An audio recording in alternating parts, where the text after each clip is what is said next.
Hello everybody, today I'm going to be talking about one of the tools for reading, Google Dictionary.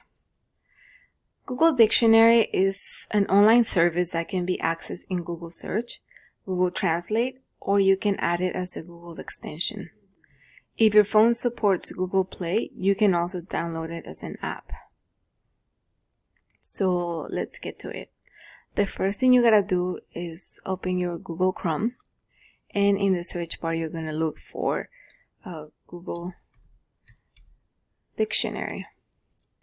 And that's basically it. That's how you access the dictionary. And as you can see here, this little bar is going to be your best friend because this is where you search for a word. But before I show you how to use it and all the main features of this tool, I want to talk a little bit more about Google Dictionary. The purpose of it is to find the meaning of different words and to better understand the pronunciation of these words. It's important to mention that the content that you can find in the dictionary is licensed from the Oxford University Languages, and it is available in different languages besides English, such as French and Spanish. One of the main features contain pronunciation audio, translation, a chart when you can see the word's origin, and some word games. So let's get to it. And here you're gonna search for the word that you want to know the meaning of. I'm gonna use the word butterfly, and let's see what we get. The first thing we're gonna get is all the results you get when you search for that word in particular.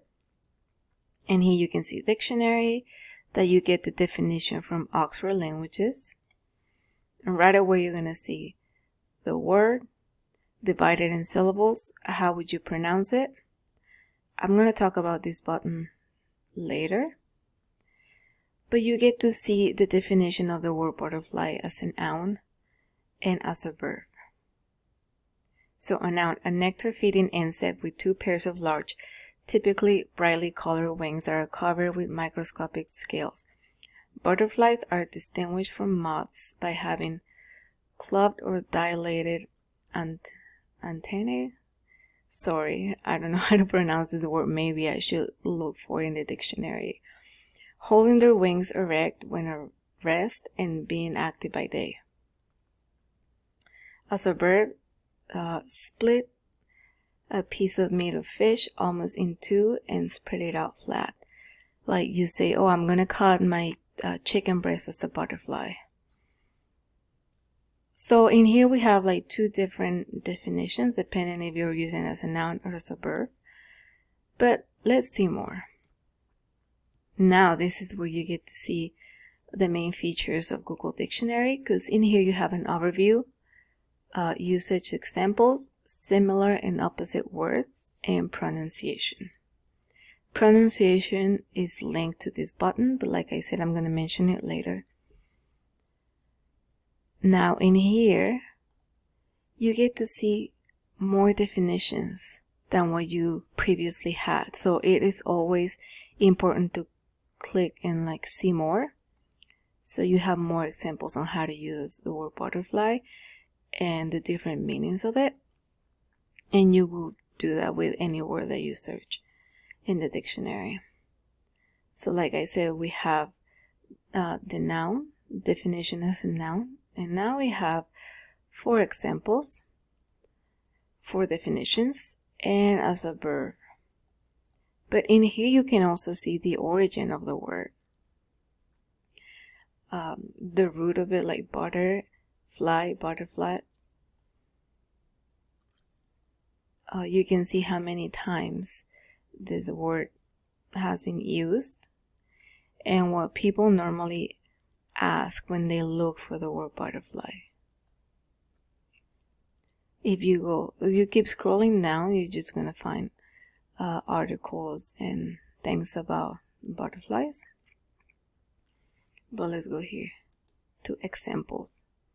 So sometimes when you find the meaning of a word, okay, that's the definition, but you don't really know what it means. Sometimes you need context. So this is where usage examples come 4, you can have the examples of how to use the word butterfly in a sentence, and that might give you a better idea of what the word actually means. Let's see here. Are you kind of a social butterfly? Do you think? Obviously, butterfly in this sentence is not the same as butterfly, the insect. So it's good to have like different usage of the same word. Another feature is similar and opposite words. You can find synonyms for butterfly and antonyms for butterfly. This is a really cool feature I find when you want to use the word but you don't want to repeat it, how you can use other words to say the same thing. But let's go back to the overview because I want to talk a little bit more about using Google Dictionary. The cool thing about this is it doesn't have an extra cost, so you're free to use it. And there's not a specific age group that can use Google Dictionary. As long as you have access to Google and you know how to type, you can use it. But in education setting, it's important to mention that some primary and secondary schools may restrict or control the access to some Google services based on the age of their students, but that is up to the institution to do so. Students can search for definitions of words they don't know, and they can also use it for better learn how to pronounce certain words. By using this dictionary, students can improve their communication skills by building vocabulary. But now let's talk a little bit about the pros and cons of using Google Dictionary. I'm actually going to go to the very first page where we were looking for Google Dictionary. Okay. So one of the pros I find is when you use it as an extension, and I'm going to show you how to do it here. You have to click on Google Dictionary, and right away you can get this option to add it to Chrome. Add extension. So you're going to see it here as a little red dictionary. So let's go to the page. I'm going to look at my extensions here, Google Dictionary.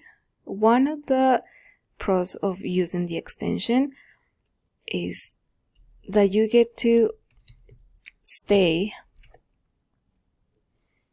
in a main page. You don't have to leave whatever you're doing in your desk. You can just pull out the extension and look for a definition. So if you're working on a paper or you're doing other stuff, all you have to do is get the extension and you can find the definition of certain words without having to leave the page you were in. Another really cool feature was the pronunciation. So I'm going to show you the pronunciation feature right here. So like I showed you before, you have this button here. Butterfly. That's how you learn how to pronounce this word. If you have no idea how to do it, you just have to click here. And you have the option to learn how to pronounce it. So once again here. Butterfly.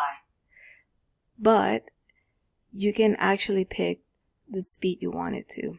So if you need it slow for you to practice, butterfly, it gives you that option, and that is great when some students are learning English or a different language. The fact that they can use this feature is great. And here you can practice using your microphone.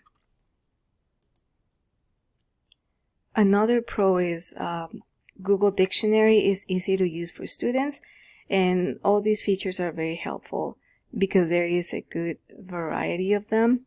Like I showed you here, you can have the overview, different examples, antonyms and synonymous, pronunciation, and you just get like a few definitions. You can also search for definitions by using voice or text command, which is great. But there are some cons of Google Dictionary, and I think it has basic explanations of words and definitions. So it's good for students to use, but if you're trying to dive like deeper into meaning and words, you're not going to find that with this dictionary. There is not an age-appropriate language dictionary, so children can look for any word in it. It is also not very like specific or topic related, so if you need to find something, I don't know, about medicine, maybe you're not going to find it here.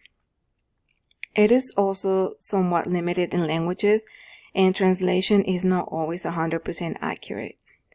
But overall, I think Google Dictionary is a great tool for students to use, and I would actually recommend it if you need it just for a quick search. If you're trying to learn a new language, just the basics of it. But if you need something more specific, I would really encourage you to go and look for an actual dictionary that's related to the topic. But that's it for Google Dictionary. If you have any questions, please let me know in the comments, and I hope you enjoy this presentation. Bye!